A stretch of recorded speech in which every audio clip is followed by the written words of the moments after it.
On the weekend. Hey, as promised, we have two members of Suede with us today. Welcome, Brett. Hello, Natalie. Hello, Natalie. How are you? Nice to have you guys. And nice to be here. How are you? How's the tour going? It's going all the better for being in Canada, actually. This is a lovely place. Yeah, it's going really well. It's a bit strange coming from England, where sort of playing big places. What is strange? You know, in England we're playing to like 10,000 people. It's very bizarre to come to like Washington and play to sort of 300 or something. But it's really good. It's a completely different atmosphere from in England, but it's lovely all the same. But I thought you guys, I read somewhere that you guys really were into like playing smaller venues, because you got offers to play big stadiums, and like a lot of young bands would like jump on to open up for a big act in major stadiums and to break in North America. And you got offers. I think I heard about that, and you guys sort of like decided to do your own shows. And yeah, we got a lot of sort of like support offers and stuff, as you always do when you're start to become successful and you're a young band and all that. But it's important to show your own show, you know. Playing to someone else's audience is always slightly demeaning, no matter who they are.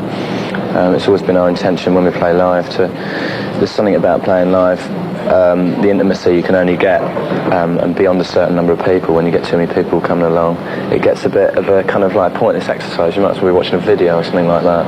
Watching four sort of like tiny pinheads from about 3 million miles away is slightly pointless.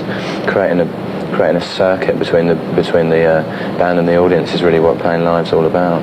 Taking it into a different dimension, something that the records could never achieve in a way. what about an event like Lollapalooza, who's not like really like somebody else's audiences, but like a festival of like people that like the same kind of music? And well, I don't really think we fit into that mentality. Really, we're not a very I don't know. Yeah, we're not very sociable or friendly, and I don't think we'd really go down. It would really work for us, kind of like getting drunk with and being chummy with sort of bands. We kind of tend to turn our music into a very separatist affair, really, which is what we like doing. You know, it's just the way we are. We're all kind of like quite hung up about things. This album just been out not very long ago, and it's getting, you guys are getting really big, really fast.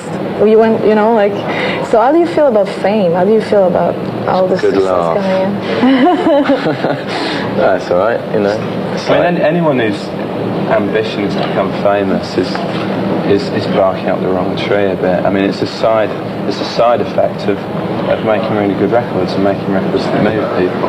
If we were in it for the fame, then we'd be taking our clothes off and stuff and becoming controversial. And it's a nice thing. It's obviously a lovely thing to have people who care about you all over the world. It's a beautiful thing.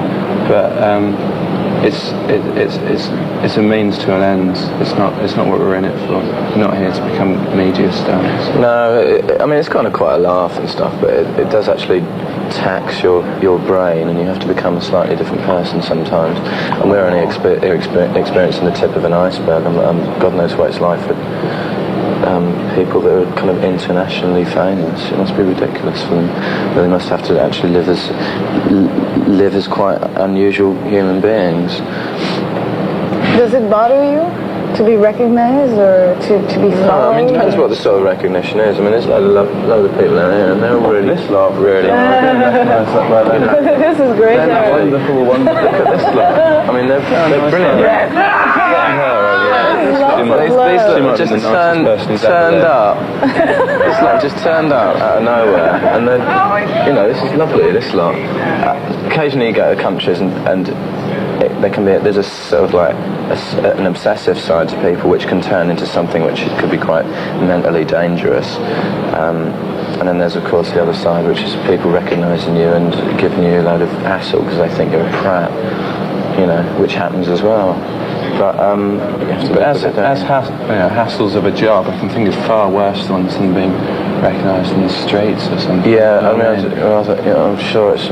I mean, if we wanted to, we'll give up tomorrow and become postmen, but I'd rather be recognised in the street and having to bear the responsibility of that than having to bear the responsibility of of spending 8 hours in an assembly line and then going home to someone who's pregnant.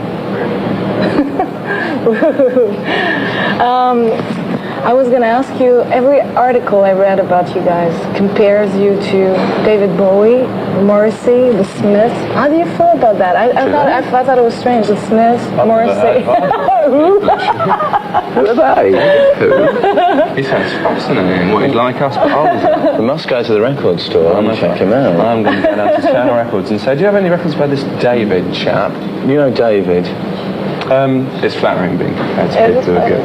They're great, both of them. You know, great artists in a sort of tradition, I suppose, that we're part of, which is a certain sense of. I suppose it's kind of like quite British and quite flamboyant to a certain extent, quite poetic. All of those things I think we have in common with them. They're both brilliant, but I wouldn't want anyone to see us as merely one of their limbs, as it were. We are Suede. Which is not the case. No, I mean, yeah, it just gets out of hand sometimes when people see things in terms of other things, and the true point of things can be lost sometimes. Do you find it difficult to be creative in the 90s? Do you feel as a band sometimes that everything has been done before and it's hard to like get something new? No, because creativity isn't really about thought, isn't about thinking about it at all. Creativity is completely about feeling it, and when we create, it's something that we create through inspiration. Really, we're inspired, and something comes out, and then we worry about what it actually is afterwards.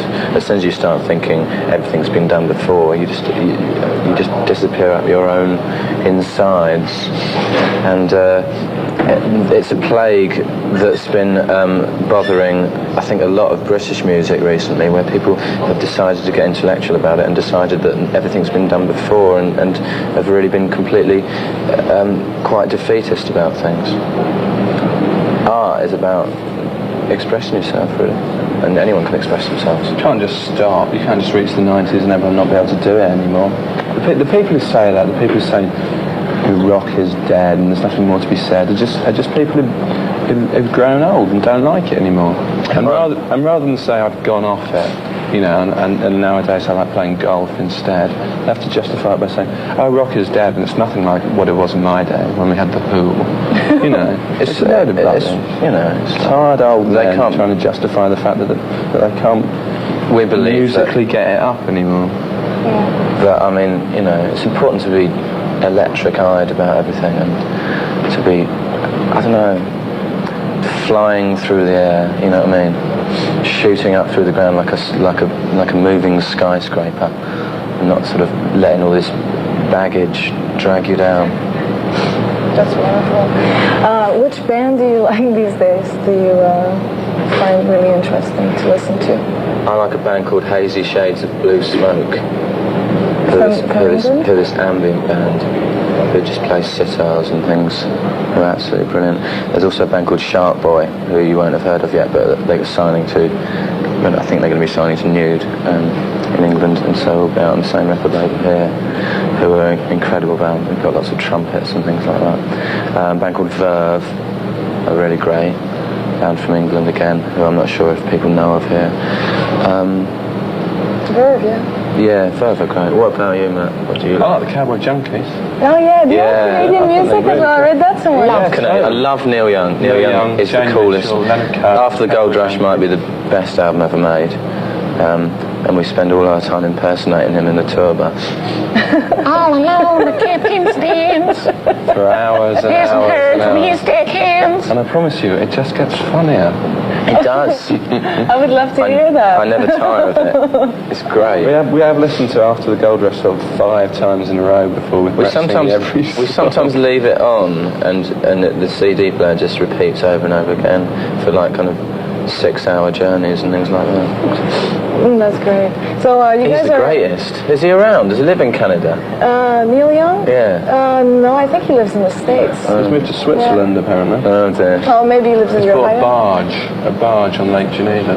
He probably has houses all over the place. He's got Ulcers. Houses. He's got a gardening business, hasn't he? Yeah. He has a gardening business. He has a garden centre. Yeah, they're doing a He's got a cleaning business. Has he? Yeah. Oh, right. They pay him £3.50 an hour, and he pays someone else £3 an hour. So I know he invented He makes 50p an hour. He invented a very special kind of vacuum cleaner. He did when he was in Switzerland. Oh, and he runs a biscuit factory. Yeah. What would The young be- sucker. What would be, just to end it right now, your ultimate favorite, all-time favorite vacation place? So Vacation? after touring the world, you guys want to go rest, where would you rest? What would be the best place for you to I don't know, the centre of world wrestling, wherever that is. What about you, Matt? I don't know whether I can top that one, actually. I feel morally defeated by that answer. Well, we're going to play a video. It's called Metal Mickey, and this is Suede, and I have a good show tonight. The show's sold out at the Palladium in Toronto, so maybe you can try at the door to get in, but I don't know. they're These keeping guys are about pretty 100 big. tickets back. Nice to meet you. Cheers, Nat. And all the best. Bye. And See you soon. I hope you'll be back. And, Yeah, we will, have a mate. good show tonight. Thanks a lot. Bye. Take care. Thanks to these people over here as well. Bye. That was great. They're all wearing their Suede shirts. Yeah.